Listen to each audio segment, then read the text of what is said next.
Ciao a tutti, oggi parliamo della toxoplasmosi nel gatto, o meglio, di un aspetto della toxoplasmosi, ovvero toxoplasmosi donna gravida, donna che attende un bambino. Come sapete, la toxoplasmosi è una delle patologie che quando una donna rimane gravida, i medici giustamente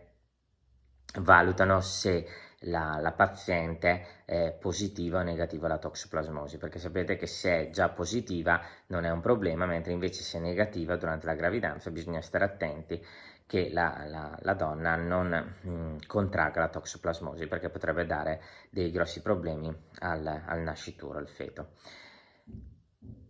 Perché parliamo di toxoplasmosi e gatto? Perché molto spesso i medici cercano di allontanare i gatti che vivono insieme a queste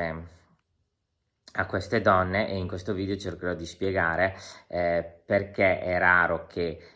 potete prendere la toxoplasmosi dal vostro gatto e ovviamente quali sono gli accorgimenti per evitare ciò. Allora, partiamo dal presupposto che se un gatto vive in casa tendenzialmente difficilmente eliminerà toxoplasmosi proprio quando voi rimanete gravide, è quasi impossibile. Tendenzialmente il gatto elimina toxoplasmosi in una fase della sua vita, se va a contatto ovviamente,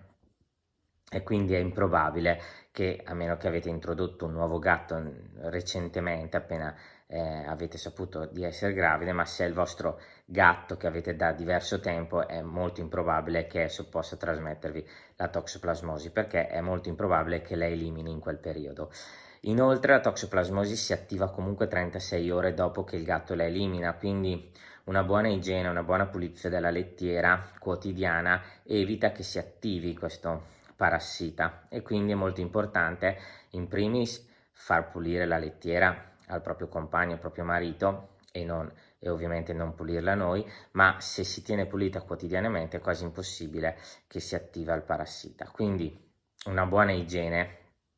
delle superfici evita anche che possiate contrarre dal vostro gatto la toxoplasmosi, semplicemente perché magari va sul piano di lavoro della cucina, quindi tenete sempre pulite bene la zona della vostra cucina. Comunque, in generale, ripeto, il problema nasce dal fatto che il vostro gatto che vive in casa, che è super mega controllato, è improbabile che possa trasmettervi la toxoplasmosi, a differenza invece se mangiate per esempio i salumi, oppure se mangiate della verdura non pulita bene, che è fondamentalmente la causa principale per cui l'uomo contrae la toxoplasmosi. Quindi è molto importante che in gravidanza si evitano questi tipi di atteggiamenti. Quindi prima di allontanare il gatto sentite ovviamente anche il vostro medico veterinario, che vi spiegherà come funziona la toxoplasmosi, per cercare di non allarmarvi ulteriormente, visto che chiaramente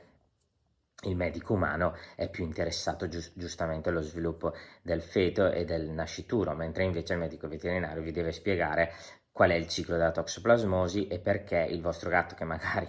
avete da 5 anni, che non ha un minimo di diarrea, difficilmente sarà eliminatore di toxoplasmosi. Poi, se uno vuole controllare, esistono anche degli esami del sangue per verificare se è in fase attiva e poi elimina la toxoplasmosi. Però, ripeto, un comportamento igienico sanitario normale vi evita veramente tanti problemi in riferimento a questa patologia. Un saluto a tutti e al prossimo video.